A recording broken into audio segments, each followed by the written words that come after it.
केवळ 8 दिवसावरती निवडणुका आलेल्या आहेत आणि असं असताना आता प्रचाराची जी रंगत आहे ते वाढताना दिसते आहे.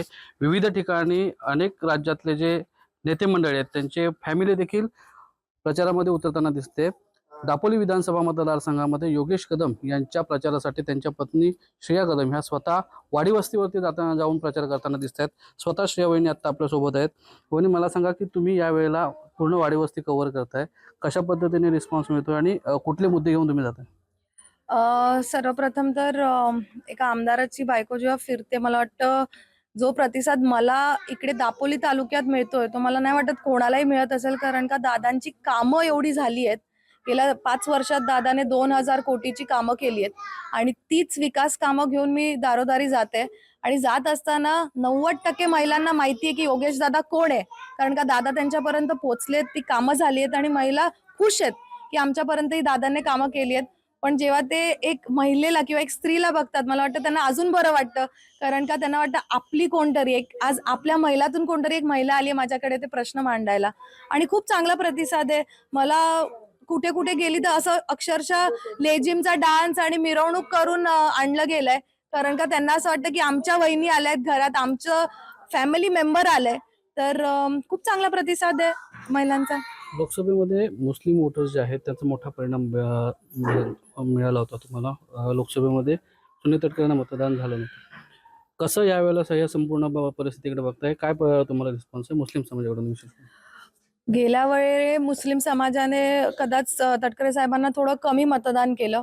पण यावेळी 100% दापोलीचा मुस्लिम समाज हा दादांच्या पाठीशी आहे. आणि खास करून आपल्या महिला, मुस्लिम समाजाच्या महिला यावेळी पेटून आल्याय. कारण का ते सुद्धा बघतायत की आज कामं कोण करतंय. आज योगेश दादा कामं करतायत आणि आज पहिल्यांदा, कारण का मी पण आज गेले 6 महिने त्यांच्यापर्यंत पोहोचते. आजपर्यंत ते कधी बाहेर नाही येऊ शकल्या, पण ते आज येतायत आणि ते त्यांच्या व्यथा मांडतायत. आणि मुख्यमंत्री साहेबांनी सुद्धा महिलांसाठी जी योजना काढली आहे, जशी बहीण लाडकी योजना झाली, आजपर्यंत कुठल्याही शासनाने ही योजना काढली नव्हती. विरोधक टीका करायचे, पैसे येणार नाही, फॉर्म भरू नका. आज 100% महिलांच्या 1-2 राहिले असतील आधार सीडिंगमुळे, पण त्यांच्या अकाउंटला हक्काला त्यांचे पैसे आलेत. त्यांच्या भावाने त्यांना ते पैसे पाठवलेत. त्यांचा महिलांना सुद्धा अभिमान आहे. आजपर्यंत कोणी सिलेंडर दिले नव्हते. आज महिलेच्या चुळीपर्यंत कोणी विचार केला नव्हता. तो विचार मुख्यमंत्री साहेबांना केलाय. महिलांना सिलेंडर आलेत. तर आज ह्या महिला या शासनाचा सन्मान करतायत. त्यांना खूप बरं वाटतंय आणि त्यांना माहितीये योगेश दादा या शासनात जाणार आहेत आणि हे त्यांचे आमदार आहेत. तर ते सगळे दादांची पाठीशी आहे. समाज म्हणून, धर्म म्हणून भेदभाव केला जातोय. काहीतरी रील्स दाखवले जात आहेत. पण आता महिला हे जागृत झाल्यात. ते पण हुशार झालेत. त्यांना माहितीये रील्स वगैरे दाखवून काय नाही, शेवटी आपल्या घरात जो पाणी आणतो, आपल्या गावाचा जो रस्ता करतो आणि महिलेचा जो विकास करतो, तो खरा आमदार असतो आणि ते त्यांच्या पाठीशी ठाम उभे आहेत. योगेश कदम यांच्या प्रचारासाठी संपूर्ण फॅमिली मैदानात आहे. असं असताना फॅमिलीचं मॅनेजमेंट कसं होतंय? घरी तुमच्या कोण कोण असतंय? आमच्या म्हणजे माझी 2 मुलं आहे. माझी मोठी मुलगी रुद्रा ही 5 वर्षाची आहे. माझा छोटा मुलगा ऋत्व 1 वर्षाचा आहे. थोडीशी खंत वाटते कारण का त्यांना मला मुंबईला ठेवावं लागतंय. कारण का आम्ही अख्खा दिवस बाहेर असतो. तर तिकडे माझी आई, माझी सासू वगैरे त्यांना बघतात. आणि गेला 1 महिना झाला मी ऋत्वला बघितलं नाहीये. आज एक आईसाठी खूप कठीण असतं आपल्या 1 वर्षाच्या मुलाला सोडून येणं. व्हिडिओ कॉलवर सकाळ संध्याकाळ फक्त आमचं एकदा बोलणं होतं. कधी-कधी रेंज नसल्यामुळे ते पण होत नाही. पण ही खंत आहे. पण दादा शेवटी जे काम करतायत ते माझ्या गावागावात, वाडी-वाडीत महिलेपर्यंत पोहोचलं पाहिजे. त्याच्यासाठी थोडंसं मला वाटतं माझ्या पोरांकडे दुर्लक्ष किंवा टाईम कमी जातोय.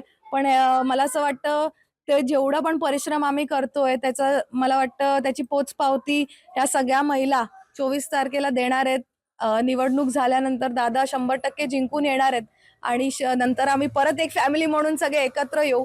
आत्ताचा काळ थोडा कठीण आहे आमच्यासाठी दोघांसाठी, दादांसाठी आणि मी एक स्त्री असून माझ्या आई म्हणून माझ्या ममतेसाठी तर खूप जास्त कठीण आहे. पण मला वाटतं नक्कीच ह्याच्यातून यश येईल अशी मी आशा बाळगते. ज्या पद्धतीने तुम्ही प्रचारात आहात, दादांना कितीचं मताधिक्य तुम्हाला अपेक्षित आहे, काय सांगा? ज्याप्रमाणे आत्ता आकडा चाललाय आणि ज्याप्रमाणे महिला ह्याच्यात सक्षम आहे आणि मुस्लिम समाजाने सुद्धा काल आमचे कार्यक्रम झाले, पाठिंबा दिलाय.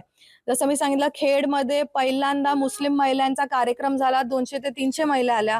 हर्णेमध्ये कार्यक्रम झाला, तिकडे 650 ते 700 मुस्लिम समाजाच्या महिला आल्या. आणि महिलांकडनं खूपच चांगला दादांना प्रतिसाद आहे. तर मला असं खात्री आहे की आपण 50,000च्या लीडला तर नक्कीच जाऊ. 50,000च्या वरती जरी आकडा गेला तरी काही हरकत नाही असं मला वाटतंय. वहिनी, गणपतीमध्ये ज्या पद्धतीने फोटो सोबत तुमची छेडछाड झाली होती त्याचं देखील राजकारण गेलं होतं, पण काय नेमकं ह्या संपूर्ण प्रकरणावरती वाटतं तुम्हाला? खरं म्हणजे तर गणपतीला छेडछाड झाली आणि मी त्याचा निषेध करते. म्हणजे मला असं वाटतं विरोधक जेव्हापासून मी सक्रिय झाली आहे, विरोधकांना हा प्रश्न पडलाय, की आता जी थोडीफार मतं होती, जे महिलांना भूलथापे घालत होते, ते पण आता त्यांना मतं पडणार नाहीयेत आणि खूपच मला वाटतं चुकीचं त्यांनी केलं. आज शेवटी मी पण कोणाची मुलगी आहे, कोणाची आई आहे.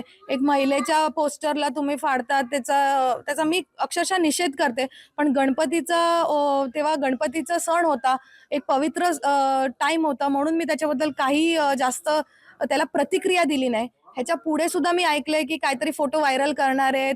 म्हणजे जेव्हा आम्ही लहान असतो तेव्हा कॉलेजमध्ये आमचे काढलेले फोटो हे व्हायरल करणं.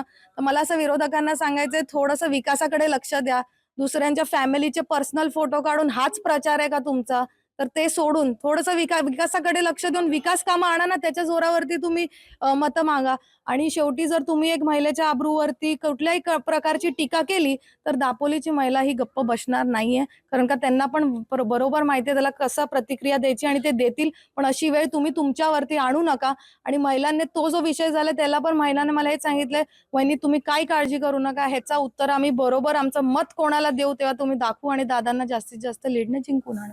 शेवटचा प्रश्न, श्रेया वहिनी राजकारणामध्ये सक्रिय होणार आहेत का? आता तरी माझा असा काही विचार नाहीये. हो, महिलांची मागणी आहे, की "वहिनी तुम्ही पुढच्या वेळी आम्हाला सक्रिय पाहिजे" किंवा राजकारण नाही, पण मला एक समाजकारण म्हणून सक्रिय नक्की व्हायचंय. आज मला पण इच्छा आहे दादांसोबत खांद्याला खांदा लावून मला फक्त महाराष्ट्रातल्या महिलेला सक्षम करायचंय आणि माझा प्रयत्न त्याच्याकडेच राहणार आहे. समाजकारण चालतं, त्याच्याबरोबर राजकारण येतच कुठे ना कुठे. जर वेळ तशी आली तर आपण तेव्हा निर्णय घेऊ. थँक्यू. तर या होत्या योगेश कदम यांच्या पत्नी श्रेया कदम, आणि ज्या संपूर्ण दापोली मतदारसंघामध्ये विशेष करून मुस्लिम मोहल्ल्यातील महिलांसोबत संपर्क साधताना दिसत आहेत, संवाद साधताना दिसत आहेत आणि प्रचार देखील जोमाने करत आहेत. स्वप्नील घाग, एबीपी माझा, दापोली, रत्नागिरी. एबीपी माझा, उघडा डोळे बघा नीट.